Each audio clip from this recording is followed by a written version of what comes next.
you. I would like to welcome everybody today to our Lunch and Learn with Pooja Kelkar as my guest. Pooja is a business coach and personal coach, and she's also one of our Connect Her leaders. She has come to us with some absolute gusto and fantastic energy, and she's been an absolute pleasure to have as part of Connect Her. And I want to welcome you today, Pooja.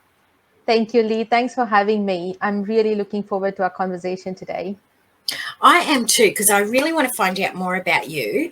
And I also want to find out more about how you got involved in your business and how you're supporting business women. I know you support men and women, but given that it's Connect Her, it'd be great to hear how you're supporting business women. So tell us a little bit about Pooja Kelkar. All right. So a little bit about myself. I moved to Australia in 2003 after I got married. My background is basically in language teaching. So I've done English as a foreign language and French as a foreign language as well. And I speak 5 languages myself besides those 2. So language is my forte. But when I did move to Australia, teaching in Australia at the time meant I had to go through an entire 4-year graduation course to be able to be a teacher in Australia, which was not something I was prepared to do at the time because I'd already done my share of study, and going back for 4 years to do a graduation was not really my thing at the time. And then I had my first child, and then the family happened, and because of that I had to then pick up a corporate job. So I was in 2 different corporate world, once first with Westpac and then with Bupa Australia. However, being the kind of background that I was in, that is teaching and basically mentoring and nurturing and giving kind of a profession, being in a corporate world, although I did enjoy my roles there, it was not something that drove me. It was not my passion. It was not something that I woke up in the morning for. So one fine day, 2 years back, I said, that's it. No more corporate world for me. I can't do it anymore. Also, my kids had grown up. My husband's business was thriving, and I didn't need to kind of keep doing something that I didn't enjoy to support the family. And since the kids were grown up, starting something of my own and doing something for myself was the best thing that I could ever give myself. So when I did that, I found that throughout my career, I was always mentoring people, coaching them, trying to teach them some life lessons, trying to help them through different changes that might happen around them, helping them mentally, or in general, teaching them or training them. And I said, why not take this up as my business idea and then run with it? And I know coaching sounds something that is very common, and lots of people are in the coaching business. However, all of us bring something of ourselves into coaching. Our styles are different. So there's always something new to give there. So that was my natural thing to do, because if I can't teach, I can coach. I'm going to ask you a question and take you back a little bit. Yeah. You said one day I woke up and said, enough is enough, that's it. Yeah. Was there something that pushed you to that point that you want to share? But also, was there a bit of fear around making that decision, or how did that all come about? Well, there was a little bit of fear there. However, the fear was about not having that steady income coming into the household, but that was very quickly, that went away really quickly, because I said to myself, I have to weigh out what I love to do against what I'm losing, and gaining what I love to do outweighed a lot more than what I was losing. And I said, all right, I might not be able to buy a couple of new dresses or a couple of new shoes for a little while. And that's okay, because I want to really live the life that I've always wanted to live. And well, I've given my share of not doing that and putting things on the back burner too long. And if my job was not giving me the mental satisfaction I was looking for, then that was not something I was willing to compromise on. So that was it then. It's interesting you use the word compromise, because quite often, and men do it too. I'm not just saying, women, but we do compromise. We say, well, I'll just put this forward. That's where right. it might be, okay, we won't have as many dinners out for the next few months, or we won't, do this or do that, or we'll pull back so that we can live our passion, live our dream. But Yeah. it is also really difficult too when you've Yes. got a mortgage, or when you've Yes. got, income situations. So That's right. how did you overcome that?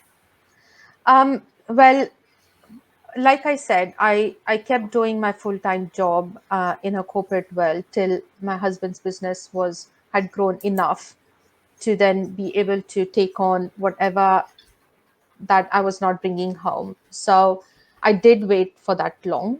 I did wait Yeah. till I was comfortable to say that, okay, that extra income, if it does not come in, it's not going to be overly detrimental to our well-being. So it's not going to stop us from paying all the important bills that we have. And once that happened is when I said to myself, okay, right, now it's time for me to take on something that I really want to do.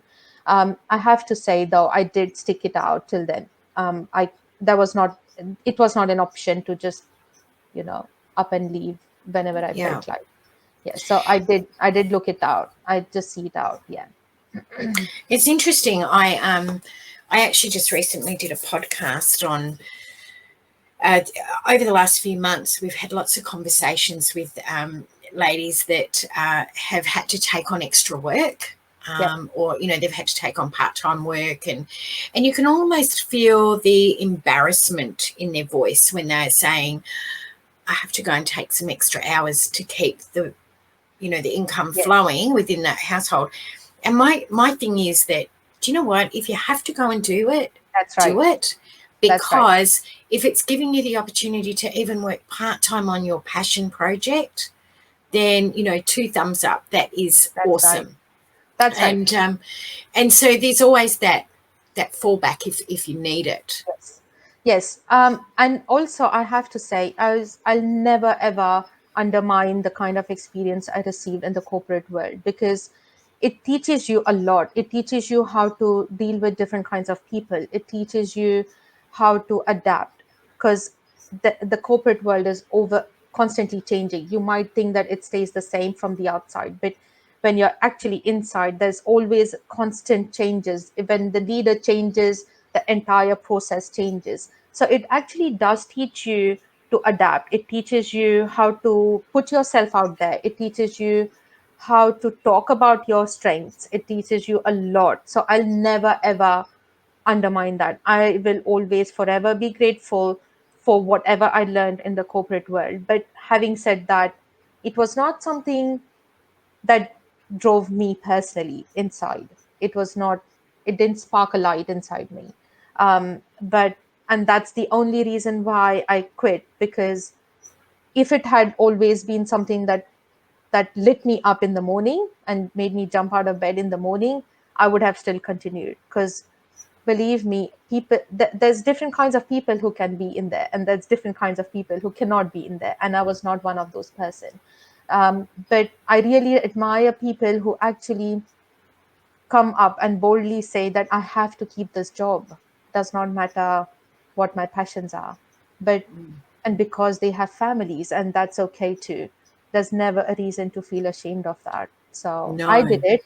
I did it when I needed it, and I never shy away from saying that I did it when my family needed it.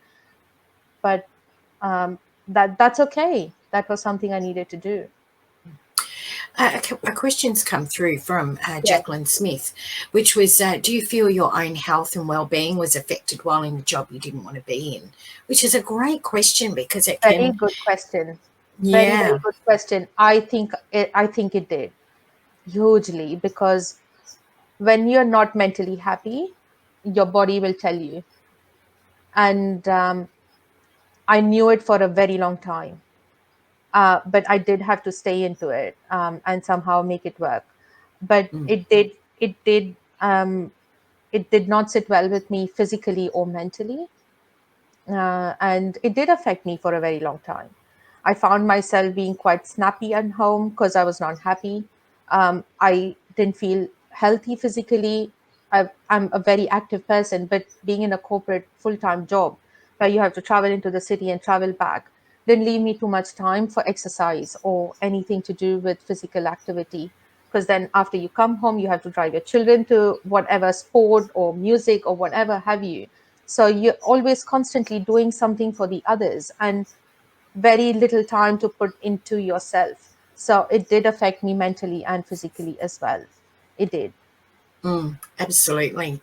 I Yeah. remember quite a few years ago now, I was always so ill, and Yeah. I to the point where I couldn't actually move. My stomach was in so much Yeah. pain, and I had every test under the sun, and it couldn't find anything. And I was talking to a naturopath, and she said, "I actually think you're having a migraine in your stomach.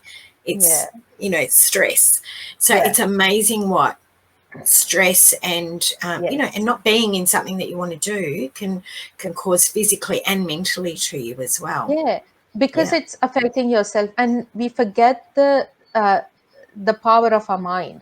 The moment your mind is unwell, your body is going to be unwell, and Yes. vice versa. So, but more so in your mind. The moment your mind takes over in all that negative spiral, your body starts going into that negative spiral too.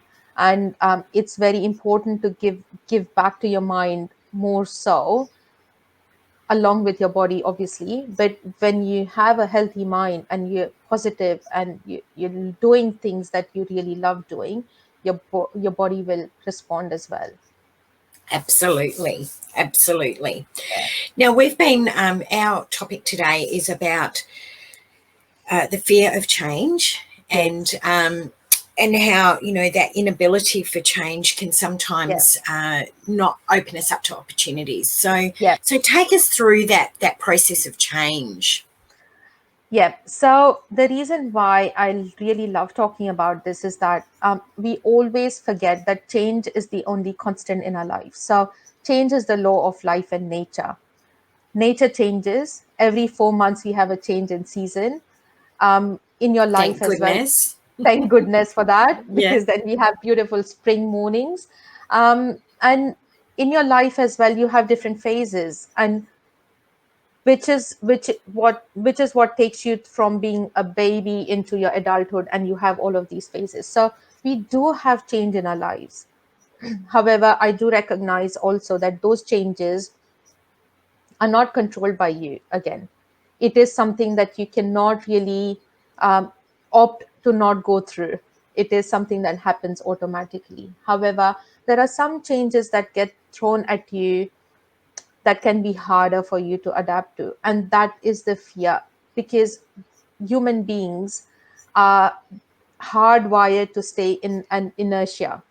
We love to be in the place that we are, and it's hard for us to move out of that. And various number of reasons which can cause us that is, first of all, it's what if all the time. What if people start criticizing me? Well, I have news for you. They will always.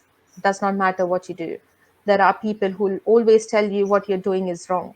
Um, Ain't then, that the truth? yeah, what if I don't have Yeah. friends anymore because I'm changing? Yeah. Well, guess what? If they are your friends, they'll be with you no matter what, right? Whether you stay where you are, or whether you decide to make that change, or whether you whatever you do, they'll be there to support you. Mm. Then the fear of standing out amongst the crowd, and that's the biggest one, the tall poppy syndrome. What if I grow bigger than my surroundings? And what if I get my head chopped off because of it? Guess what? People who stand out about the crowd are usually the ones that land up leading the world as well. So I think these are the kinds of fears that really stop you from making that change or taking that step towards that change. But I'm here to tell you that change is something that you cannot really opt out of as well sometimes. And instead of fearing all of those changes, why don't we look at it as excitement as well? Because the physical reaction to both fear and excitement is actually the same. If you think about it, that little pit in the stomach that you feel when you have fear is the same you feel when you are excited as well. So when we turn that fear into excitement, you find that everything falls into place. And when you also look at change as a learning curve as well, you're learning something, you're enhancing your life, and you're changing along with it. So that's where the excitement comes from. And that's something that I have personally taken on as well. For me, to change and to try new things is, I feel excited. It's that excitement that drives me, along with that little bit of fear in that what if it doesn't work.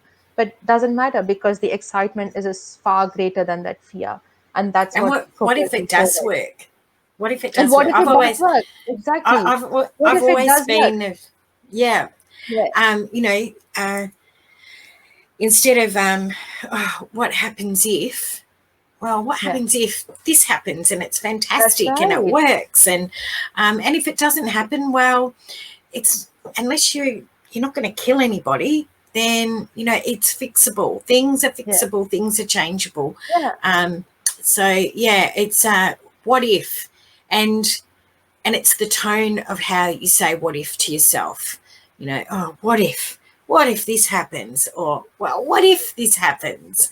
that's It's right. that tone, Again, and the it's power that of the mind. exactly. Yeah, Your mind yeah, is the most powerful thing. You can make or break things just by deciding to do so. The moment you make a decision, again, decision is something that's thrown around um, very loosely. When you decide to do something, you have to see it through as well. You don't just decide and sit on it and do nothing about it.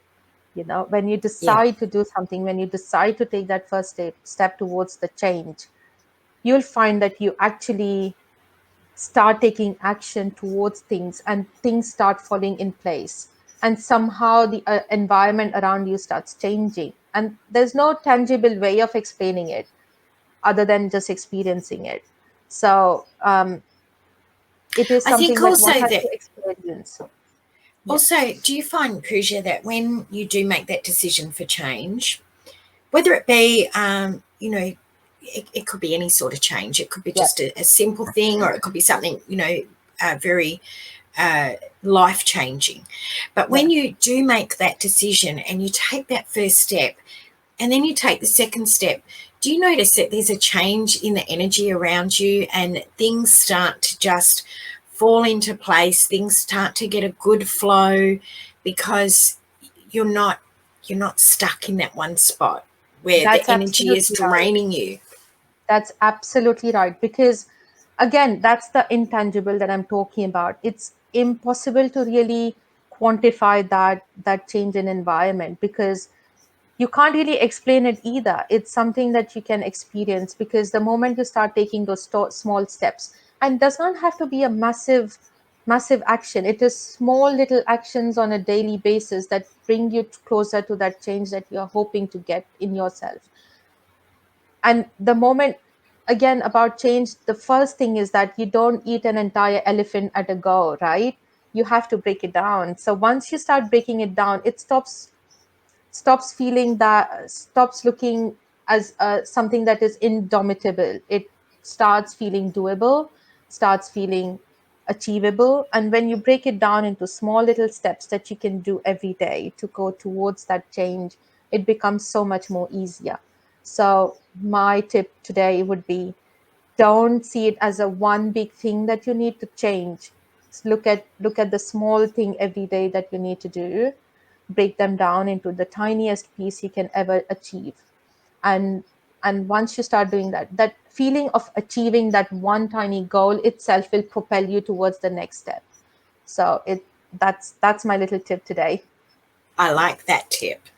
Now, I'm going to ask you, based on that tip, do you recommend to-do lists? Do you, because I know some people say a to-do list can drag you down into not doing anything, so you become to the point where it's overwhelming.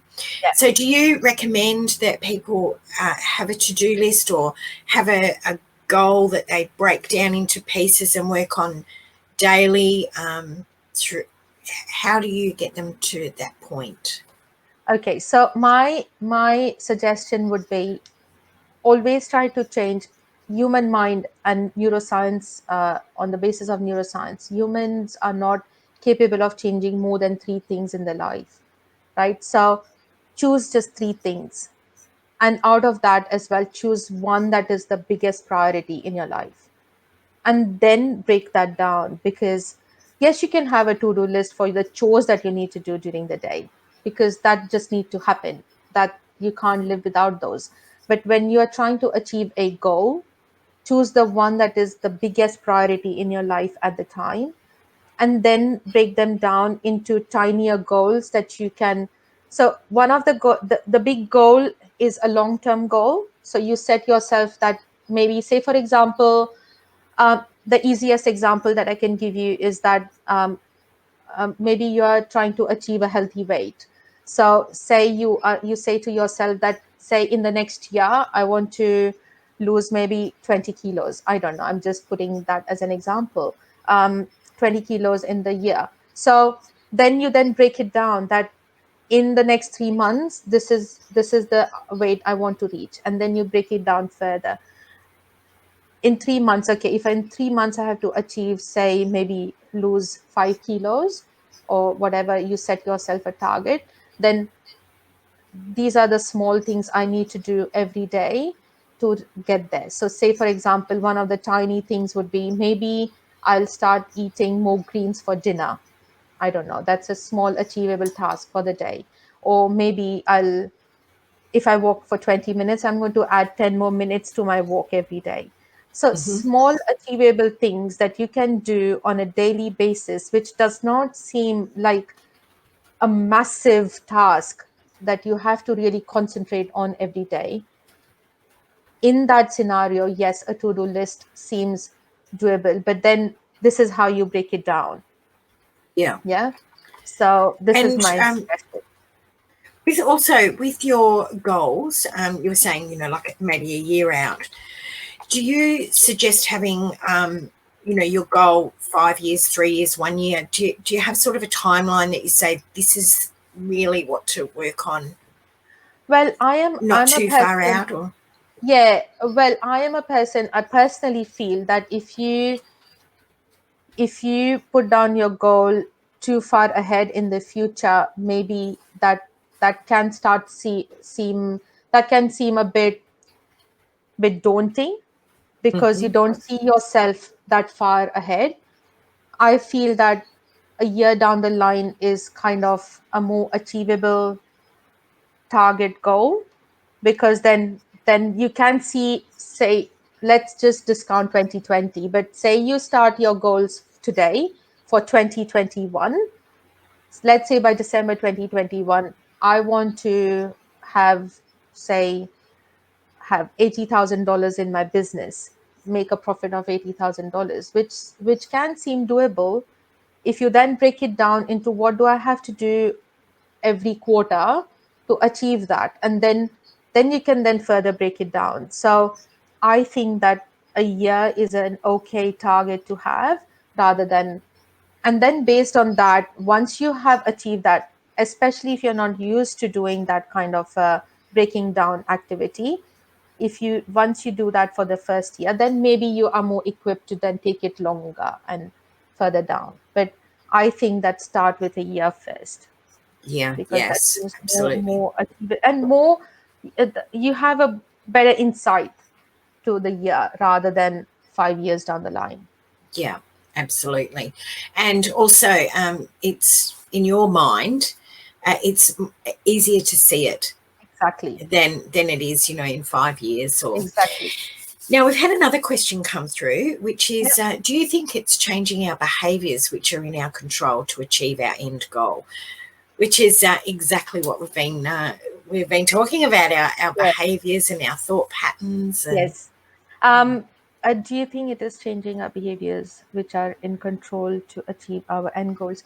Both, I think, behaviors and your mind as well, because your mind and your behaviors are connected to each other.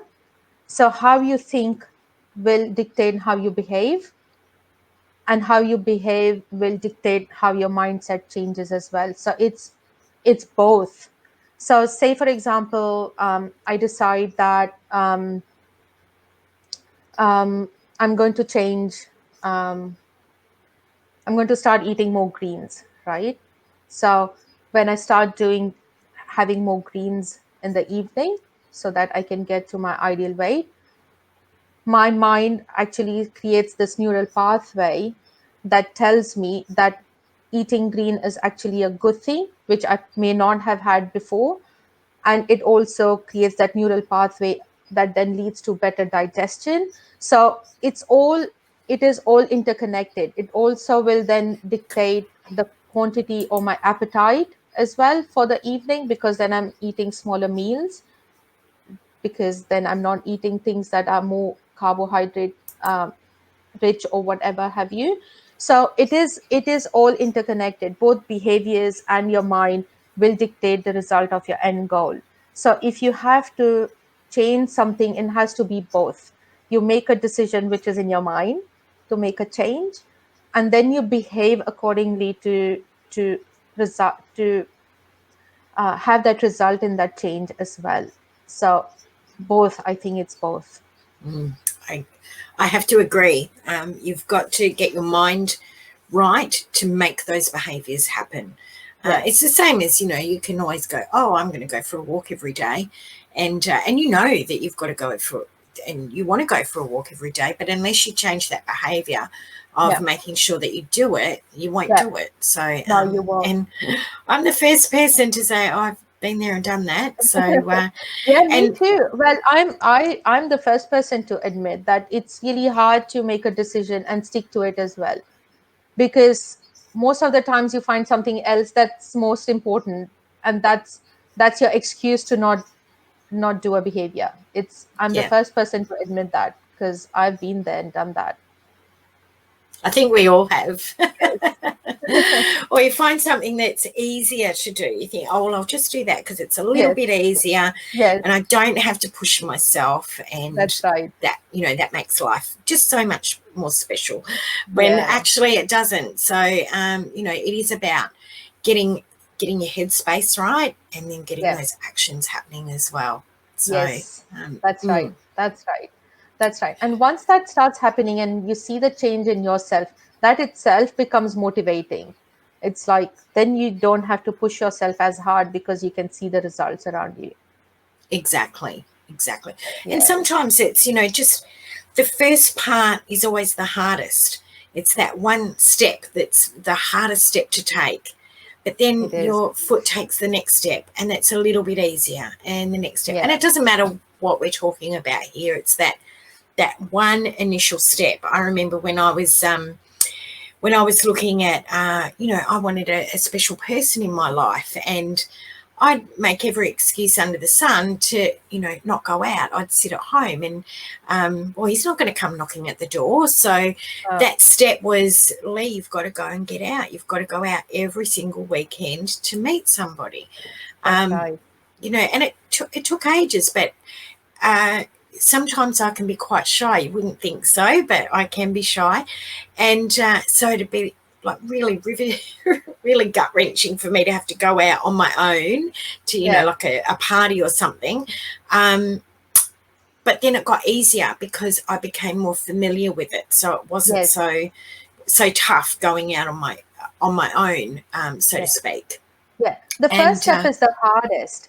It is the hardest. When I took the decision of starting on my own, it was the hardest decision. Although I had all of this business knowledge wealth around me, my husband's a third generation businessman himself. I had all of this world of knowledge around me. My father is a businessman. I've lived around businessmen all my life. I've seen them conduct themselves. All even then, I knew I had the support I needed, but I could not. I mean, getting out of my skin of being an employee and start taking decisions for myself, being accountable to myself, setting goals for myself, achieving those targets that I set for myself is very hard to do. Very, very hard. And I have to say, first person to admit, it was the most difficult decision that I've ever taken in my life when I first registered my company as with ASIC. And that was, I said to myself, that is it. I can't turn back now. I've registered it. Although we can deregister companies, but then that's not the point. I've done it. I can't turn back now. I have to make this work. Yeah, Yeah. I get that. Yeah. Now, we've had a comment, Julie Barker. She said, I've Yes. procrastinated for a year about walking daily. Finally doing 6 weeks now non-stop. Congratulations, Well done, Julie. That's Julie. awesome. That's awesome. That's awesome. And you'll find that that'll become a habit.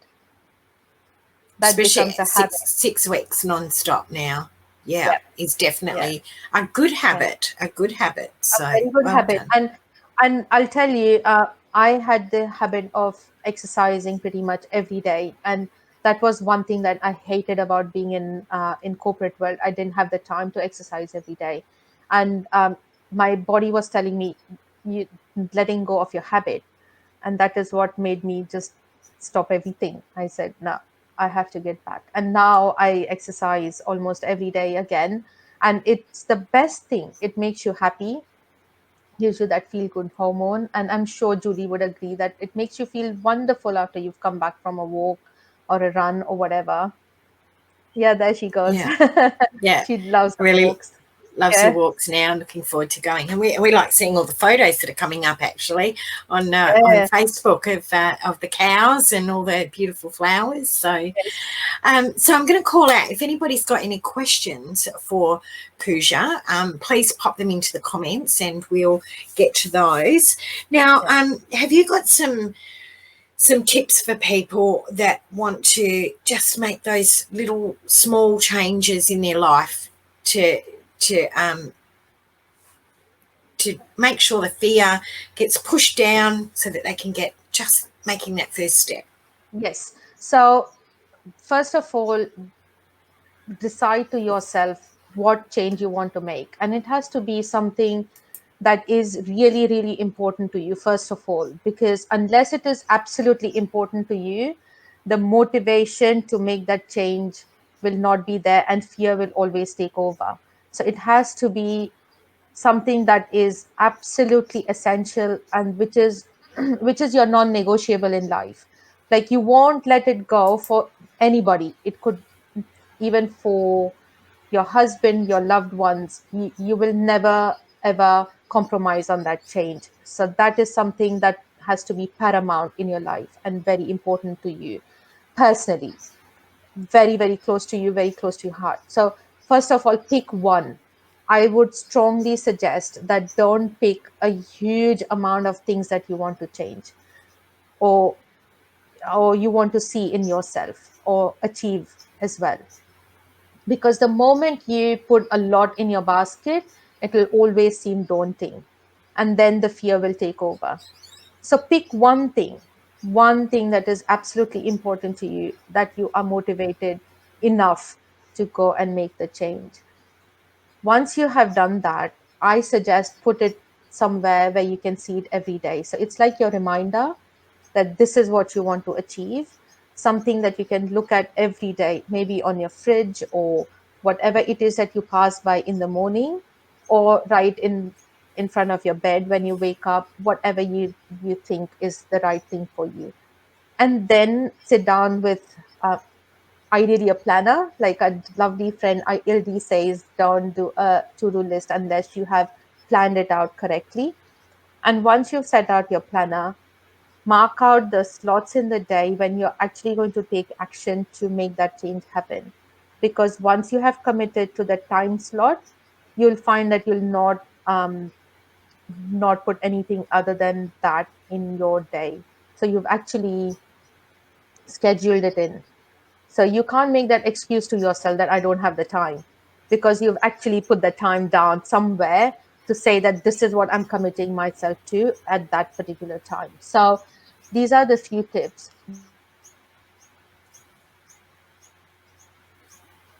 Oh, we have Pooja has just gone a little bit for the moment. So I'm going to, you're back. Well done. Yes. So, for example, if you're not used to walking at all or going outside for exercise or exercising at all, this is just an example, not to say that this is, because it's the easiest example to give.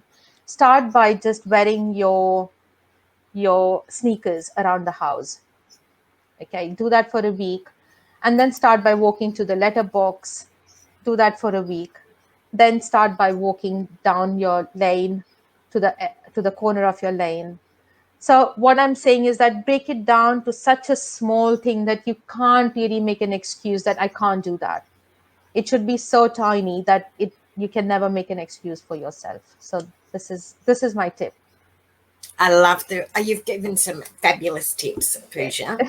So just checking, we've had some great comments and some fabulous questions come through. So if there's any more questions, please do let us know and we will pose them straight away.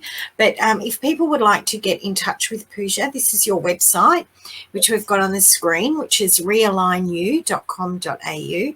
Fantastic website name and business name. Thank you. Excellent. And you've got lots of information on there as well, so people can go and grab. I think you've got a newsletter as well from memory. Not yet, but it's coming. No, it's coming. Soon to be announced newsletter. Oh, well, there we go. First live, you heard it here on Connect Her. Yes. So well done. So that website again is realigneyou.com.au, and that is where you can get in touch with Pooja. So I would love to thank you so much. I'll just do another quick check of our comments. Haven't had anything come through. I think we've covered a really good amount of things today, Pooja, and I love the energy that you bring, and you've just got a fabulous nature. So I'm sure anybody that works with you would just love it. Oh, I love to help people. So even if they want to just pick up the phone and have a chat, I'm happy to do that. It does not need to be, does not have to be my client. I'm more than happy to have a chat with anyone. Excellent. So realigneyou.com.au. Now, of course, you are also a Connect Her leader, and you have got your next event coming up on Friday, the 2nd of October. Yes. So you'll be able to head over to our website, connecther.com.au/events.